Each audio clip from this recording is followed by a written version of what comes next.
Welcome back to Fresh New Gaming. Great to have you here again. Today we're diving into 10 modern retro-style games that capture the magic of the classics. Games that bring back the grit of Streets of Rage, the intensity of Contra, the precision of Ninja Gaiden, and the explosive action of Metal Slug. If you missed that era when gameplay was simple, challenging, and insanely fun, then you're in for a treat. These new titles take everything we loved about old-school gaming and crank it up with fresh visuals, smooth controls, and modern twists. Alright, let's jump right in and check out these 10 awesome retro-inspired games. We're jumping into Ninja Gaiden Ragebound, a brand new 2D return to classic Ninja Gaiden, and it is insanely fun. You play as Kenji of the Hayabusa clan, whose village gets wiped out. But the real threat isn't the rival ninjas, it's a portal to a demon dimension. So you team up with a female ninja from the Black Spider clan to shut it all down. The gameplay is where this thing goes crazy. Kenji moves fast, slashes faster, and your double jump is literally bouncing off enemies and projectiles using a spin attack. It makes the platforming super intense and super fun. You can cling to walls, climb everywhere, and the levels are packed with secrets. Combat has a slick power-up system too. Finish certain enemies with the right move, and your next attack hits like a truck. It keeps you thinking instead of mashing. The sprite work, the enemy variety, the bosses, everything looks amazing and feels great to fight. If you're into stylish, old-school action, Ninja Gaiden Ragebound is absolutely worth your time.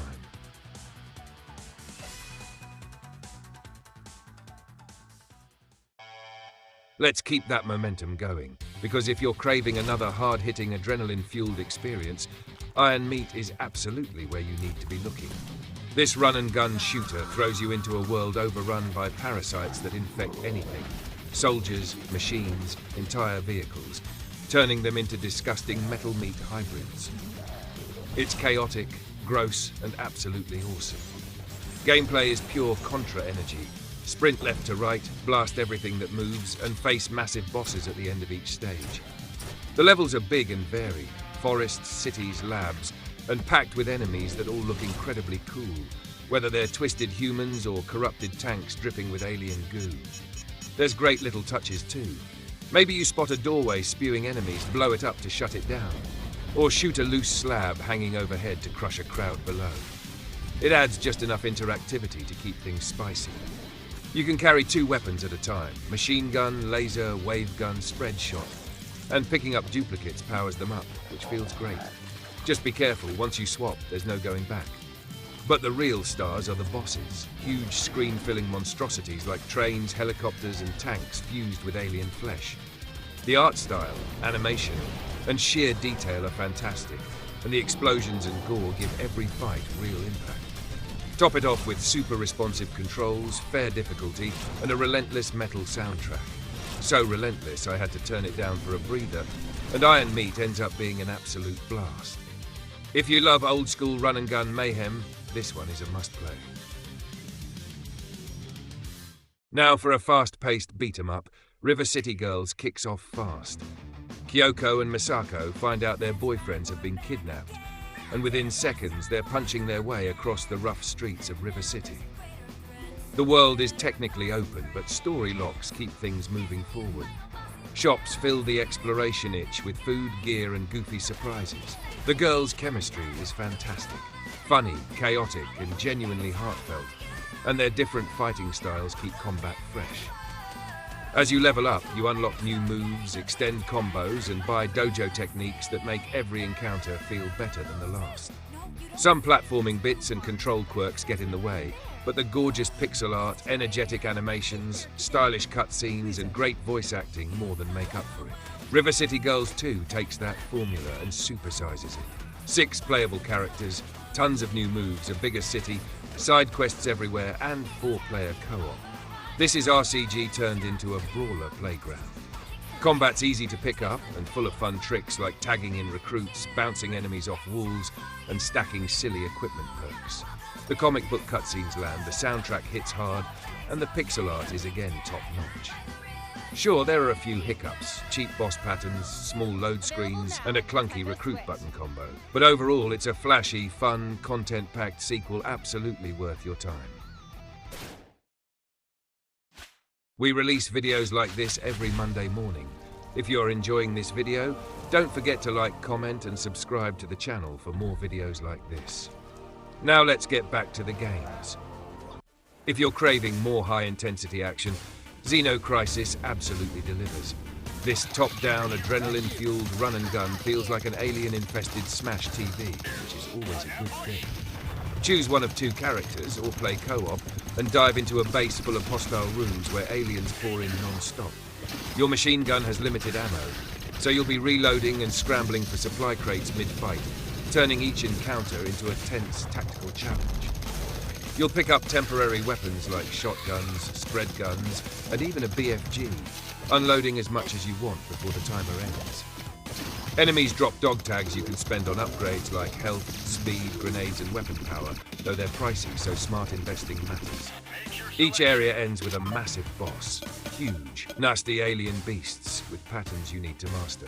Don't forget your roll dodge either. It grants brief invincibility and can save your run.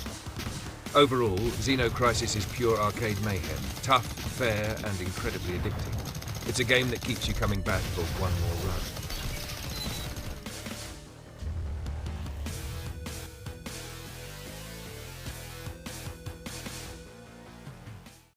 Let's shift to Fight N Rage, a fast, frantic beat-em-up that captures the spirit of Final Fight and Streets of Rage.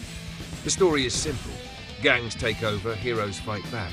But the gameplay is the real star. You can pick from three characters: Gal, the balanced fighter, Ricardo, the powerhouse, and F, Norris, the fast but fragile one. Combat is deep despite just 3 buttons. You can juggle enemies, throw them, use running and jumping attacks, and chain huge combos, especially in co-op. Specials hit hard and your meter refills constantly, but using them too early costs health. Enemies come in tons of wild designs, and bosses are big, tough, and demand good timing. There's plenty to unlock, new characters, modes, and costumes, and the 16-bit neon art style keeps everything stylish and fun. If you've got friends, this one is a must-play.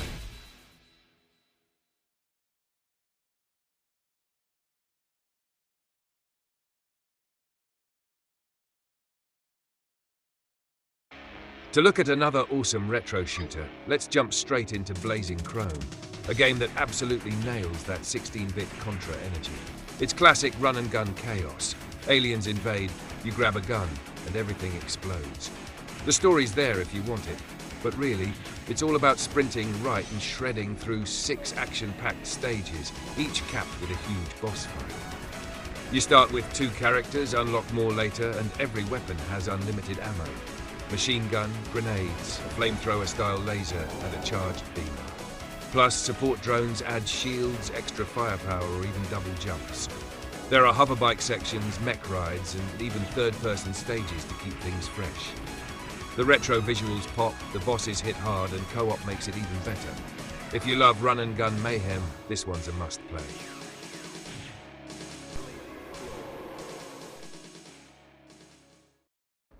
Here is another game I had to check out, Tower 57, a retro-inspired top-down twin-stick shooter that mixes action, strategy, and style.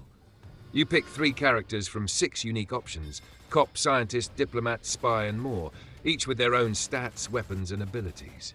Your mission: infiltrate the mysterious steampunk Tower 57, fighting mutants, robots, and uncovering its dark secrets while exploring huge, highly destructible levels. Swap characters strategically, use grappling hooks, slow-motion powers, and special screen-clearing attacks, and manage your health carefully. Loot money to upgrade gear, buy ammo or med packs, and even replace your legs if you get ripped in half. Yes, it's that wild. Levels mix combat, exploration, and NPC interaction, keeping gameplay fresh and exciting. Gorgeous pixel art, smooth animations, and 2-player co-op make it even better. I'm halfway through, and already planning a new run with a different team. Retro shooter fans, this one's a must-play. Grab your weapons, assemble your squad, and dive in for chaos, strategy, and pure fun. Shinobi Art of Vengeance brings the classic Ninja series roaring back with gorgeous hand-drawn art. It hits that sweet spot between old-school action and modern polish. You play as Joe Musashi, returning home to find your clan turned to stone and your village wiped out by Lord Rose's military force. It's classic revenge-fueled ninja storytelling that sets off the slicing and dicing. The combat is the star here. Sword slashes hit hard, shuriken feels sharp, and chaining light and heavy attacks into long combos is ridiculously satisfying. You've also got ninpo magic, like blasting enemies with fire, and an execution gauge that, once filled, lets you wipe out every weakened enemy on screen in one flashy strike. Ultimate attacks, new combos, and unlockable abilities keep the combat evolving as you play. Movement is smooth and stylish with double jumps, air dashes, a grappling hook, and even a glider. The levels mix fast-paced action with light Metroidvania elements, giving you new areas to revisit once you unlock the right tools. Challenge arenas and a yokai shop let you earn and upgrade abilities, while amulets tweak your playstyle. Difficulty is fair, checkpoints are generous, and boss fights feel epic without being punishing. Visually, the animation is buttery smooth, the backgrounds pop, and every attack looks incredible. With both story and arcade modes, the game delivers replayable, stylish ninja action that absolutely respects your time. If you're itching for a fresh beat-em-up and just want to punch a city's worth of goons in the face, Fallen City Brawl might be your next fix. This thing looks straight out of the Neo Geo era. Chunky sprites, slick scaling, and a gloriously grimy 1989 vibe. The setup?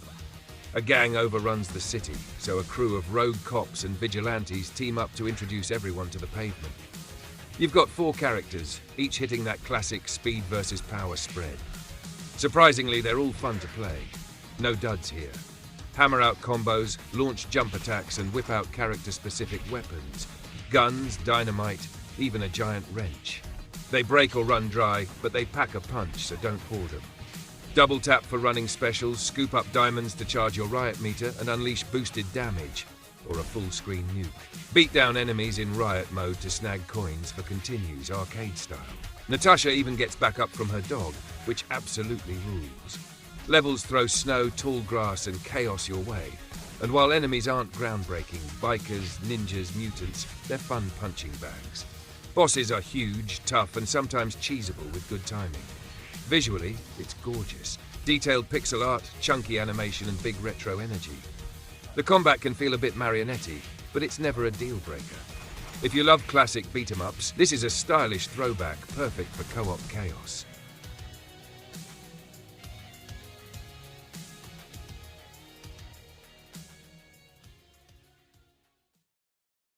Alright, wrapping things up, we have Katana ZERO, an ultra-stylish action banger where you play a ninja with 10 days to live and a shady organization supplying your life-saving meds, as long as you keep assassinating whoever they point at. Each day drops you into a fast, brutal mission where one hit can end you, so either plan your route like a pro or charge in sword first and learn on the fly. You've got slick moves, wall jumps, instant kill slashes, throwable objects, time slow, and a clutch dash that turns you invincible. Chain it all together and you feel like an absolute legend. Between missions, dialogue choices shape the story, and the whole game pops with neon-drenched pixel art and a killer synthwave soundtrack. Katana ZERO is stylish, challenging, and seriously underrated. Definitely worth your time.